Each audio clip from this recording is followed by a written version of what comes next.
My name is Claire Hale. I'm 34 years old, and until 8 months ago I thought I knew exactly who my father was. I was wrong. I was sitting in my car outside a grocery store when my phone buzzed. A text from Dad. She called me Claire. She called me. I stared at those 4 words for a long time. Then I called him back. He was crying, and my father had not cried once in 20 years. Not at birthdays. Not at Christmas. Not even at funerals. But he was crying now, because the number on his phone, the one he had never deleted, the one saved under Mom, had just called him back. My grandmother had been dead for 20 years. I drove straight to his house, and what I found there, letters, a name I didn't recognize, a photograph tucked inside a Bible, turned everything I believed about my family into a question I couldn't stop asking. Before I tell you what actually happened, if you're new here, please like this video and subscribe. Drop a comment below. Where are you watching from? Let me take you back to where this all began. My father's name was Thomas Hale, and for as long as I can remember, Sunday mornings belonged to the dead. He was up before sunrise. Same coat. Same flowers, white chrysanthemums, always white. He never asked anyone to come with him. He never explained why he went. As a child, I would watch him from the upstairs window. He would walk to the car, set the flowers on the passenger seat like he was collecting someone, and drive away without looking back. He always returned by noon, quieter than when he left. I asked him once, I was maybe 7, where he went every Sunday. He looked at me for a moment. Then he said, "To see your grandmother." I didn't understand. I had never met my grandmother. To me, she was just a name on a stone. But to my father, she was still everything. And I never once questioned it. Not for 20 years. That was my first mistake. I grew up in a quiet house. Too quiet. Dad worked. Dad cooked. Dad drove me to school and sat at the back of every school play. He was present, technically, but there was always a part of him that was somewhere else. Like a door left slightly open in a room you were never allowed to enter.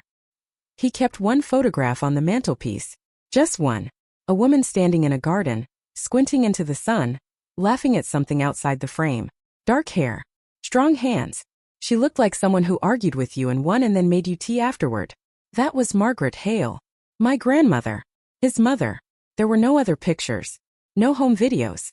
No stories over dinner. When I asked about her, Dad would give me one sentence. She was a good woman. And changed the subject before I could ask a second question. So I stopped asking. But I watched him. Every Sunday. Coat on. Flowers on the seat. Gone by 7. Something about that photograph always unsettled me. She wasn't looking at the camera. She was looking at something or someone just out of shot. I never knew who. I found out my grandmother died before I was born. Car accident. Winter Road. That was the official version. Dad never contradicted it. Never added to it. If you asked him how she died, he gave you those 3 words like they were a door he'd already locked: car accident, winter, and pocketed the key. I was 19 when I first noticed something was off. I was helping Dad clear out the spare room. Old boxes. Old bills. The kind of job that takes 1 hour and somehow takes 5. I pulled a shoebox from the top shelf. He was across the room. I lifted the lid. Inside, a phone. Old Nokia. Crack screen. Dead battery. I held it up. "What's this?" He crossed the room faster than I had ever seen him move. Took it from my hands without a word. Put it in his coat pocket. Then went back to the box he was sorting like nothing had happened. I stood there. He never mentioned it. Neither did I. But I remembered it. I remembered exactly how fast he moved. How his jaw tightened. How he didn't look at me once after that. You don't move that fast for something that means nothing. The Sundays never stopped. Not once in 20 years. Dad had a knee surgery when I was 22. He was on crutches for 6 weeks. I assumed, finally, he would miss a Sunday. I even offered to go for him. Leave the flowers. Say whatever he usually said. He looked at me like I had suggested something offensive. That Sunday he drove himself. Crutches in the back seat. Flowers on the passenger seat. Back by noon. I started paying closer attention after that. He never took a phone call at the cemetery. I know because I drove past once. I told myself it was coincidence. He was standing at the grave, both hands at his sides, talking. Just talking. Like she was standing right there in front of him answering back. I pulled over. Watched for a moment. Then felt guilty and drove away. But I saw his face as I passed. He wasn't sad. He looked relieved. Like a man who had been holding his breath all week and had finally been allowed to exhale. I used to think the visits were about grief. I understand now they were about something else entirely. He was keeping a promise. I just didn't know what he had promised, or who had made him make it. 3 years ago, Dad got sick. Nothing sudden. The kind of sick that arrives quietly and then refuses to leave. He lost weight. Stopped cooking. The Sunday visits continued, shorter now, but they continued. I started coming round more. Checking the fridge. Paying bills he'd forgotten. Going through paperwork he'd let pile up on the kitchen table like he'd simply stopped caring about the logistics of being alive. That's when I found the phone bill. A single active line. Monthly direct debit. Had been running for, I counted twice, 23 years. I checked the number. I didn't recognize it. I typed it into his contacts from my own phone to see if it matched anything saved. The screen loaded. One result. Mum.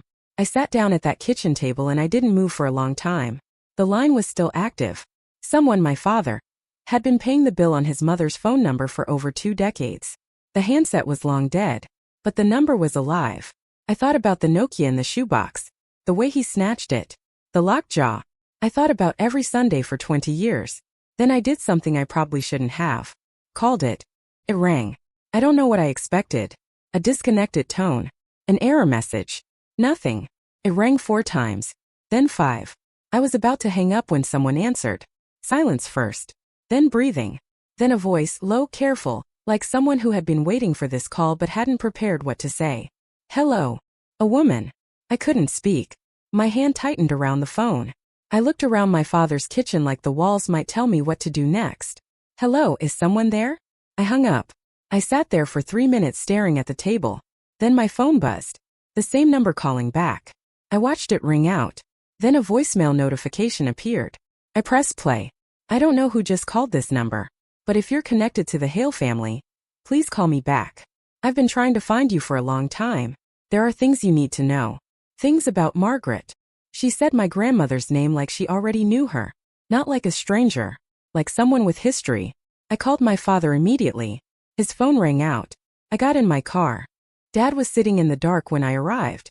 Living room light off. Television off. Just him in the armchair by the window, still in his coat, like he'd come home and never quite made it any further. I turned the light on. He didn't react. I sat on the coffee table directly in front of him, close enough that he couldn't look past me. Dad. Who has Grandma's number? He looked at me for a long time. Something moved behind his eyes, not surprise. Not confusion. Something that looked much more like relief. Like a man who had been carrying something heavy for years, and had just been offered permission to set it down.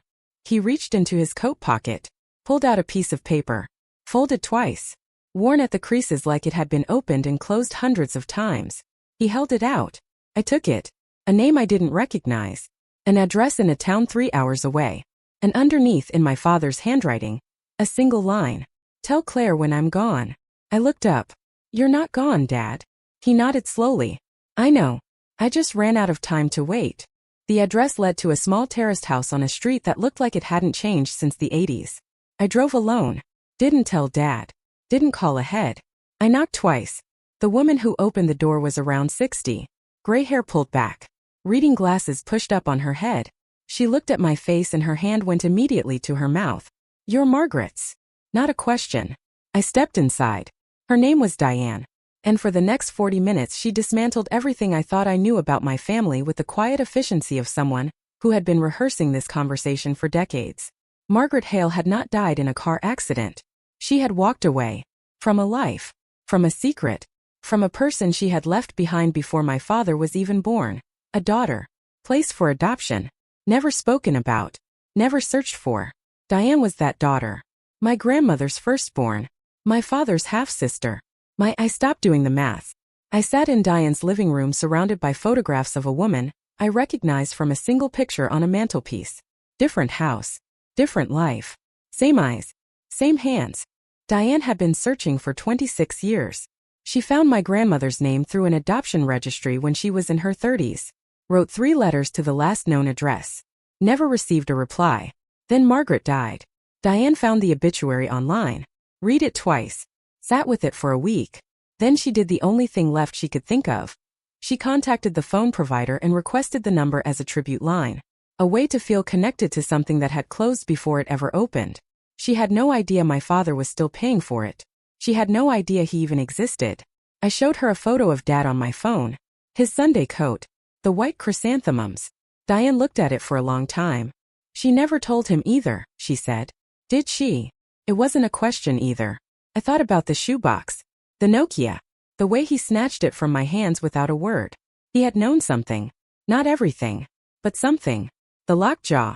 The one photograph. 20 years of standing at a grave talking to a woman who had kept an entire person hidden inside her silence. I drove home with both hands tight on the wheel. I didn't tell Dad that night. I sat in my car outside his house for 20 minutes. Lights on inside. His shadow moving past the window. The same man who drove to a cemetery every Sunday for 20 years to talk to a woman who had buried a secret so deep it took a phone bill and a stranger's voicemail to dig it out. I went inside. Matey. Said nothing.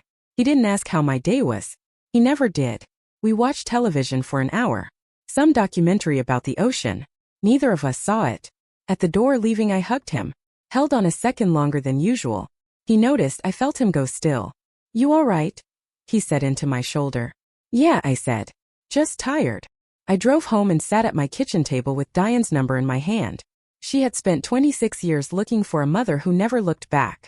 My father had spent 20 years talking to a woman who had taken that secret to her grave. Neither of them had done anything wrong. That was the part one couldn't shake. Nobody in this story was the villain. And somehow that made it so much worse. I told him on a Sunday. I waited until he came back from the cemetery. Coat still on. The empty flower wrap on the passenger seat. He came through the door and I was already sitting at his kitchen table with 2 cups of tea and Diane's photograph face down in front of me. He stopped when he saw my face. Sat down without taking his coat off. I turned the photograph over. He looked at it for a long time. His hands were flat on the table. He didn't pick it up. Didn't lean in. Just looked at it the way you look at something you already half knew was coming but still weren't ready for. How long have you known? I asked. Pieces, he said. Never the whole thing. He picked up his tea. Put it down without drinking. She had a way of answering questions, he said quietly. That made you feel like you'd been told something when you hadn't. I recognized that immediately. We sat in silence for a while. Then he stood up. Put his coat back on. I need to go back, he said. I didn't argue. I watched him pick up his keys. Walk to the door. Then stop. Come with me, he said. First time in 20 years. The cemetery was empty that afternoon. Cold. Flat sky. The kind of quiet that doesn't feel peaceful. It just feels like the world holding its breath. Dad walked ahead. Same path he had walked 500 times. I followed slightly behind, watching his shoulders, his pace, the way he carried the flowers differently when someone else was there. He stopped at the stone. Margaret Eleanor Hale. Beloved mother. That was all it said. He stood there for a moment. Then he crouched down and placed the chrysanthemums against the base of the stone. Straightened up.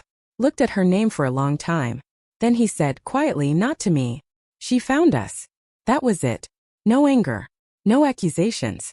Just 4 words spoken to a name carved in granite like it was the most normal conversation in the world. I stood beside him and said nothing. Because there was nothing left to say that the last 20 years hadn't already said for him. We stayed until the light changed. Walking back to the car, he reached over and took my hand. Briefly. Then let go. I still have Diane's number saved in my phone. We're having coffee next week. Some doors open late. They still open.